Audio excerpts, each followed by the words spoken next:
Oke, selamat pagi anak-anak. Kembali lagi kita dengan materi vektor ya. Sekarang kita akan memperdalam lagi tentang penjumlahan vektor, metode jajar genjang dan metode poligon ya. Ya, akan kita perdalam lagi. Oke, kemarin untuk penjumlahan vektor metode segitiga atau poligon ya kita sebut. Misalkan kemarin ini ada vektor, itu misalkan contoh besar vektor kemarin ada kecepatan, perpindahan. Jadi misalkan kita buat di sini V, ada V1, ada V2. Berarti kalau dia nanti kita buat ini vektornya, V1 nya buat dulu gini, baru pindahkan nanti dia V2 nya ya. Jadi terakhir nanti ini resultannya ya. Saya rasa untuk ini kemarin sudah saya suruh apakan, perhatikan. Sekarang kita ke contoh soal aja. Oke, contoh soal. Seorang berlari dengan pergerakan seperti pada gambar berikut. Nah, dikasihlah seperti ini. Dia awalnya jalan dari sini, ini baru sampai sini. Jika satu kotak berukuran 4 kali 4 meter, maka besar perpindahan yang dilakukan orang tersebut adalah. Jadi satu kotak ini dianggap 4 gitu. Oke, jadi nanti kalau soal seperti ini cukup gampang ya. Ini contoh soal ujian nasional ini. Ya, besar perpindahan tersebut dapat ditentukan dengan mencari besarnya resultan vektor. Jadi kita cari dulu resultan. Resultan itulah keadaan awalnya kan di sini, awalnya di sini, akhirnya di sini. Cari posisi awal terhadap akhirnya resultannya. Ini kan ada 3 buah vektor ini, resultannya ini. Ya, jadi kan kalau kita buat awalnya ini dia, ini, jadi resultannya ini. Nih, inilah resultan. Ini dia namanya resultannya di sini. Oke, karena ini tidak ada angkanya, kita harus pakai ini dasar kita 4 kali 4 kali 4. Kan ini kan berapa nih? Ini kan ada berapa kotak? Ada 1, 2, 3 kotak ya kan. Ini 3 kotak, ini berapa? Jadi kotaknya ini menentukan nilainya. Yang membantu kita 3 kotak, ini 4 kotak. Berarti yang kita cari ini tadi kan. Kalau ini berarti cukup dengan Pitagoras kan. Ini. Karena kita yang cari ini kan ini resultan. Berarti resultan itu sama dengan apa? Akar dari 3 kuadrat tambah 4 kuadrat.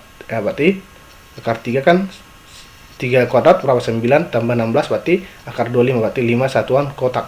Nah, 5 satuan lah ini ya. Tadi per satuan itu apa? Harganya berapa? 4. Berarti orang tersebut pindah sejauh 5 kali 4 ya kan.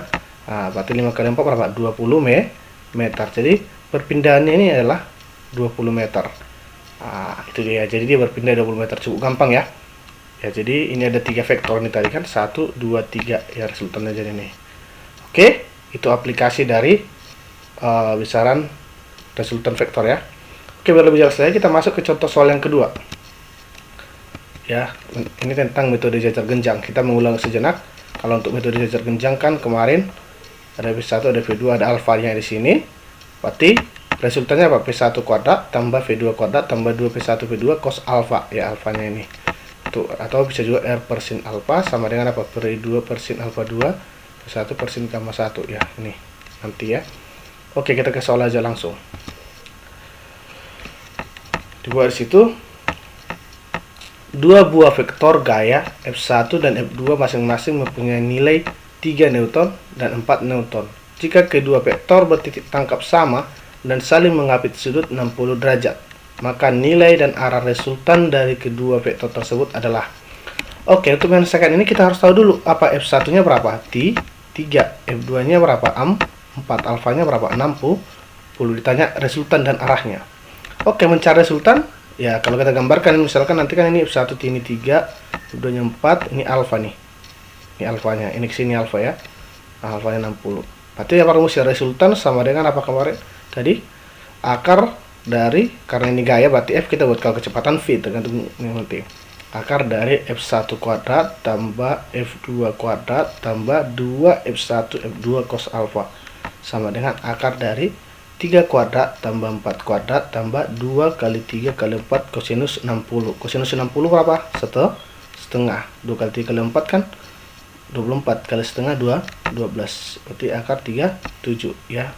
Jadi sama dengan berapa? 6,1 Newton ya. 6,1 Newton. Itu dia untuk resultan. Ini cukup gampang, sebelumnya sudah ada seperti ini juga. Oke, sekarang yang perlu kita tahu menentukan arahnya. Karena ada kan arah juga, bukan hanya resultan. Oke, Nanti untuk bentukan arahnya masukkan tadi R per sin alfa sama dengan F1 per sin beta. Arahnya itu ini nih. Arahnya ini. Jadi tadi R-nya berapa? 6,1 per sinus 60 sama dengan 3 per sin beta. 6,1 sinus 60 itu sinus 60 itu ini 0,87 ya, sama per 3 sin beta. Sin beta sama dengan 0,428. Berarti betanya sama dengan arcus sin 0,428 sama dengan 25,3 derajat sama dengan 25. Arcus itu lawan dari sin. Berarti contoh nih, sinus 60 atau sinus 30 berapa? Setengah. Berarti setengah itu sinus dari berapa? 30. Itu lagi gitu kira-kira ini ya. Jadi makanya betanya itu 25 derajat. Ini beta ya, bukan alfa. Betanya 25 derajat terhadap vektor F2. Itu dia untuk ini. Oke, berikutnya contoh soal yang terakhir untuk hari ini. Dua vektor masing-masing besarnya 4 Newton dan 9 Newton. Besar resultan ke vektor yang tidak mungkin adalah, ini yang nggak mungkin resultannya. Oke, kita ketahui dulu tadi F-nya berapa? 4, F2-nya 9. Jadi ditanya besar resultan yang tidak mungkin, yang nggak mungkin. Nah, nanti untuk menyelesaikan ini bersama dengan F1 kurang F2. Jadi kurangkan dulu nanti F1 marga mutlaknya. F1 kurang F2 lebih kecil sama dengan resultan lebih kecil sama dengan F1 tambah F2. Jadi ini kurangkan, tapi mutlakkan nanti dan tambahkan. Di antara itulah dia. Jadi kalau kita kurangkan 4 kurang 9 berapa? Min 5. Tapi positif jadi 5. 4 tambah 9 13. Jadi nanti rentangnya resultan itu di antara 5 dan 13. 5 masuk karena kecil sama dengan ya.